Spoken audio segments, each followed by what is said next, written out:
Hi, my name is Anthony. I want to welcome you to my channel, Faith, Music and Narcissism. And I am hoping this will be my first video. So I've made a lot of attempts at shooting this first video. And either I didn't do a good job or I was interrupted. So I'm just going to try my best here and let the world get in the way if it wants to. So I wanted to create a foundation, and I thought the best way to do that, given that I have faith, would be to use the Bible. So I went right back to the start, and you might see me looking away every now and again as people walk by. So let's talk about Adam and Eve. And before that, God creates a wonderful world and a beautiful garden. And in that garden, Adam and Eve lives.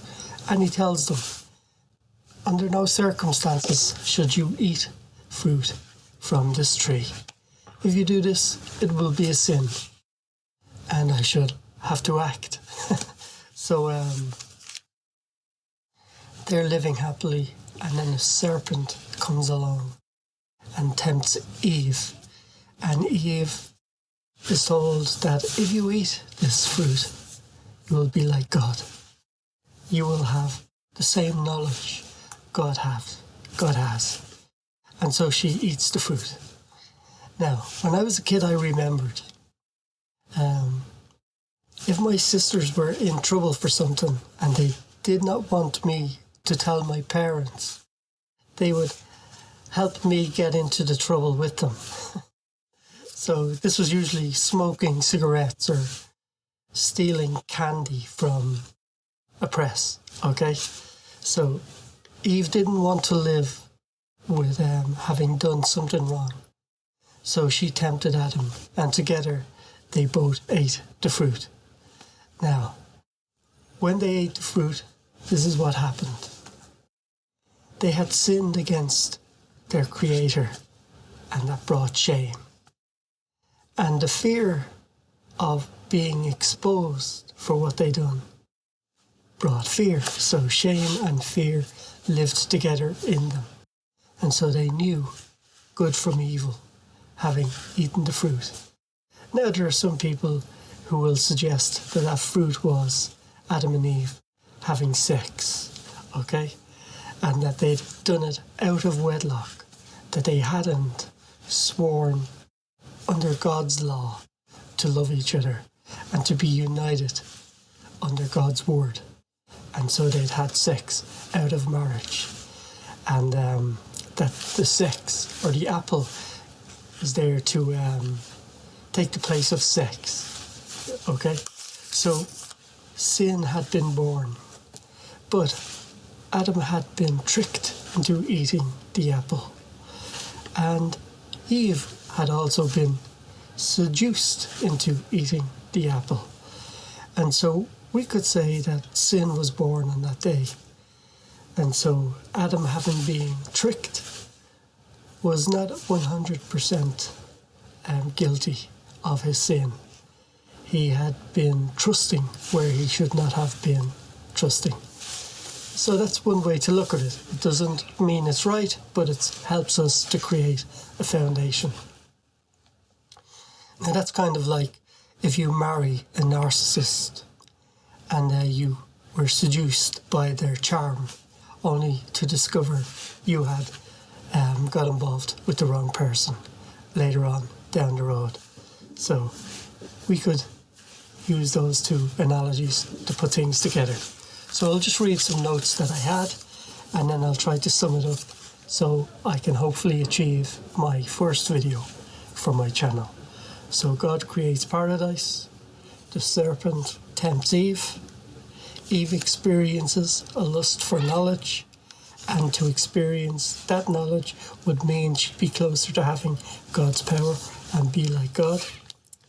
Eve, unable to control her temptation, or the temptation that had been laid out before, decides that she will eat the apple. And like I said, like lots of guilty people, she doesn't want to carry the weight of her sin by herself, So she brings Adam on board, and he too eats the apple. Now they are a team in betrayal against God, and in this team, maybe Eve is the leader. And the reason why I want to do this is not because it's 100% true, but to put sin in one place and good in the other, so that later on we can separate ourselves from the narcissist. And not exactly from the narcissist, but from behaviours that are not good. So I wanted to talk about the serpent in the second video. And my reason for wanting to do that, I'm just shuffling through papers here, is so that I can have I can talk more about what it is, what the sin is, and what it is to do the wrong thing. So I also wanted to talk a little bit about Adam and Eve. Right, so I have sisters in my family, and they never liked the idea that they came from a man's rib. So that had always been something I wanted to know about. And so I did some research. And what I found is that God didn't choose to make Eve from the DNA taken from Adam's foot, because that would suggest she was beneath Adam. And he didn't want to take it from Adam's brain, because that would suggest then that she didn't have her own mind, that she was of Adam's mind. Instead, he took it from his rib, close to his heart. And he did it in this place, at the center of Adam's being, so that Eve would be of the same essence that Adam came from. And with that being the truth, they would be equal to each other. And by being equal to each other, they would in turn need each other and throughout their life. And by working as a team, they would complement each other, I suppose. Something like that. So I'm just going to read this to see what I have. And then I'll continue. So God created Eve to be Adam's wife. Until they are married under God, they are his children. Now, the reason why I had written that, some people say that when Adam and Eve had sex outside of marriage and outside of God's law, they were actually children of God, and that would mean that they were God's children, i.e.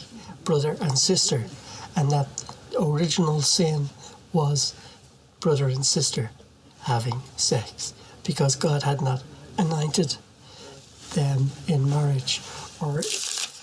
So I learned that from a guy called Cat Williams, who was being interviewed, and I thought it was interesting, so I'd throw it in there and see what you think of it.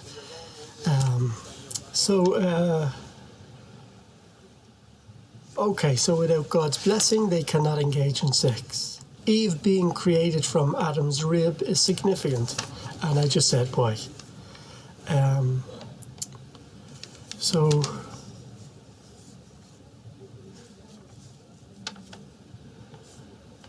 Alright, I don't know what I've written, but I'll read it out. I believe that when we are told that we are made in the image of God, that this might mean that Adam carried God's presence. So Adam had the presence of God living in him. And in God living in him, it meant he was living in God. And so the reason why I said that was that when we sin, what we're really doing is we're rejecting God's law. And so when we do that, we know we're doing something wrong, and that introduces shame. The idea that somebody could find out about that shame brings fear, okay? And so fear and shame and all of those things get to reside in us. And when they live there, God can't bear to see it, so he turns away. And so that's what I was thinking when I wrote that. And in the end, I said, in doing this, God would ensure that he lived in all of his creation, in all of his children. And that was that we were created in the image of God, meaning that God would reside in us if indeed we wanted God to be there within us. So that's my attempt at separating good from bad, sin from not having sin, and then to use that as a way to speak about narcissism and what it is, and what it means to be a victim of narcissism and what it means to be a narcissist, and also to give it a foundation upon which we can learn to understand it. And so that's really it. So my next video will be about the serpent and what it actually means, what a temptation actually means. Okay. So I'm new to this. I will make a lot of mistakes, I'm sure. And I won't always wear my jacket inside out, unless, of course, it has a company name on it that I do not want to have in the video. But thanks for watching. I'm really hoping this is the one I can post. I've tried this so many times, and if it is, you will see it. And hopefully I will see you for the second video, which will be about the serpent who tempted Eve and seduced her into sin. So thanks again. Be great. Have a good day. Bye-bye.